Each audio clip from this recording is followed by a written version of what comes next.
I'm Liffey and welcome to another planty video. Today I thought I would keep on brand and do a video on cats and your plants. I wanted to make this video just because I sort of feel like it's important. We all have these amazing collections of plants and some of them are fine for pets. This video just contextually is coming from cats.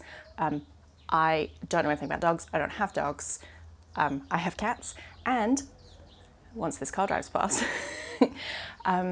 I also randomly have a certification in cat behaviour because apparently doing an art degree was not enough to just kind of not have direction in my life. So I did an art degree, graduated, and then realised, that's not going to get me a job. So I went and did a certificate in cat behaviour.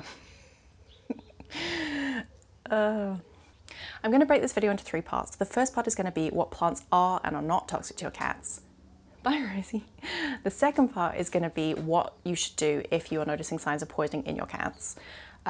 This doesn't necessarily just apply to plants, the poisoning thing. You might be able to hear her yowling at birds. What's wrong? And the third part is going to be how to prevent your cats eating your plants, digging in your plants, things like that. So without further ado, let's get cracking. Okay, editing me here. As I was editing this, I realized it was way too long. So I've cut it into 2 videos. So part 1 and part 2 are today, and part 3 you will see next week. So I have a list here because I'm not going to pretend that I can remember these things. So unfortunately, you're going to find out that the list of toxic plants is quite long. This shouldn't necessarily deter you entirely from buying them if you are careful. So the reason that the toxic plants are toxic is that a lot of them have a milky sap, and this milky sap has calcium oxide crystals. I think I'll put up the correct name. And when those are basically like tiny little shards of glass, that's like a nice way of putting it. So basically if they ingest it and it gets into their mouths, those tiny little shards of glass are going to cause swelling, and that will stop them being able to breathe. And I'm gonna have to check what Rosie's doing because she's just yowling. I'm gonna be back. Is everything terrible? Ugh. Hello. Hi. Okay, so your toxic list is going to be things like amaryllis, Dieffenbachia, deliciosas, so Monstera deliciosas, epipremiums, aloes, dracaenas, caladiums, crotons, ficus, philodendron, poinsettia, euphorbia, etc., etc. So those are all very common names in houseplants. So you need to be careful. There are 2 in particular on that list for cats. I don't know for dogs, for cats that I want to highlight. One of them is a sago palm. Sago palms are horrifically toxic. Just don't even bother buying them. And the second are lilies. Please don't buy cut lilies in your house. What are they? I don't know what they're even called. Those like really pretty ones that are very common in flower arrangements. Do not buy those if you have cats. If the pollen from those gets on their little noses, guys, they'll die. They'll die. I'm not even going to beat around the bush. They are so toxic to cats. Lilies, no, don't do it. I have 2 peace lilies and they live in containers like this. So this is my domino, my spathiphyllum domino, and it lives in a corner of a room, nowhere near a chair, so they can't get up to it, and it's on this stand. So lilies, no, keep away. Keep away from your cats, and sago palms are a no-go zone. I'm just like, yeah, just be careful. Be really careful. If you do have those, please be careful with your cats. If they chew them, it's not going to be good. But there is hope. So here is the list of plants that are okay. I'm not going to list like a whole list of things. It's mostly genus rather than like specific plants. So Hoya, you'll be able to get away with. So Hoya carnosa, Lisa, things like that. This is a publicalyx, Hoya publicalyx. This is absolutely fine. If they chew these guys, they'll be all good. Maranta, so your prayer plants, or Calathea, so like this guy. Why are your leaves sticky? That's weird. The leaves are really sticky. Oh, it's neem oil. So Calathea and Maranta, so your prayer plants, they are okay. Let's see what else. A couple of different ferns.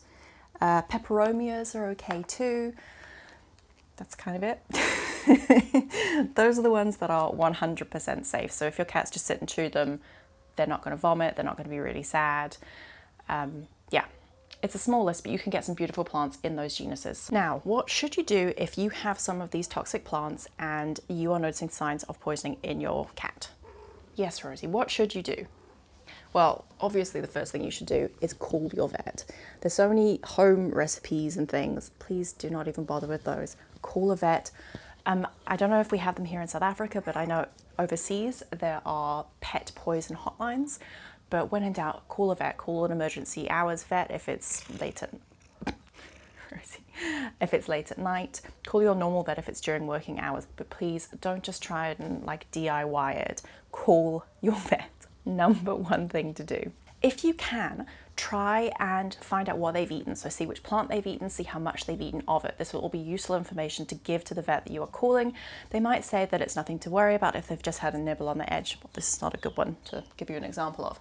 Say for this guy, if they've taken a tiny nibble, they might say it's cool, just monitor them, but they might say immediately bring them in, we need to kind of pump their stomach, put them on a drip, etc., etc. So don't think that you know better. Take them to a vet. The toxicity is also based on the type of plant and how much they've ingested. So again, these are things that you are not going to know, but someone who is in the medical profession will know. So I know that's not the answer that you're probably wanting here. You're probably wanting like, yeah, I can just like totally mix up an activated charcoal at home and feed it to them. No, be responsible. Take your pet to the vet. You are their guardian and it is your responsibility to give them the highest care possible. Exactly, neighbour's dog. If you're not sure that they've eaten something but they start exhibiting funny signs, these could also be things to look out for, maybe give your vet a call anyway. So there's a long list, if I can remember them. It'll be things like vomiting, diarrhea, shortness of breath, heart palpitations, difficulty breathing, disorientation, loss of appetite, dilated pupils, excessive licking or scratching. Any of these things are going to indicate that maybe they've eaten something that they shouldn't have. This could not necessarily be a plant, it could be like some medicine from a medicine cabinet. So much stuff that we take is toxic to cats. And things like xylitol and stuff. Also, do not try and induce vomiting.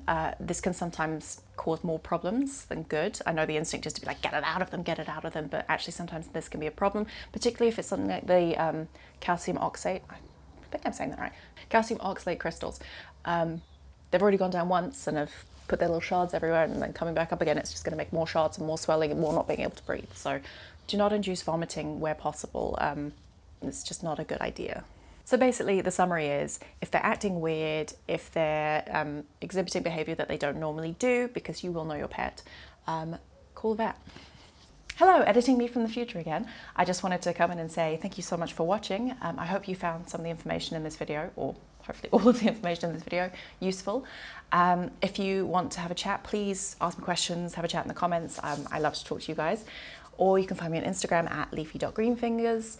And part 2, well, part 3 technically, will be coming next week. So that is, how can you keep your cats out of your plants? Anyway, thank you so much for watching. I hope you're all staying safe out there. Times are very strange. But yeah, love to everyone. Stay safe and see you guys next week. Bye guys.